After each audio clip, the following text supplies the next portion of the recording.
how to fix ChatGPT network error easy and quick. Hello guys, in today's video I'm going to show you how to fix it.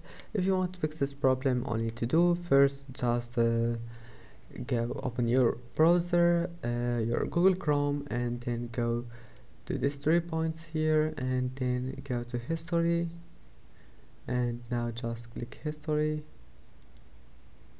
And that's it. Now once you're here, all you need to do just click this one, clear browsing data, and here just unselect browsing history and unselect cached images, and that's it. Just remove just clear cookies and other site data and then click clear, and that's it. Now your problem must be fixed, and that's it for today's video.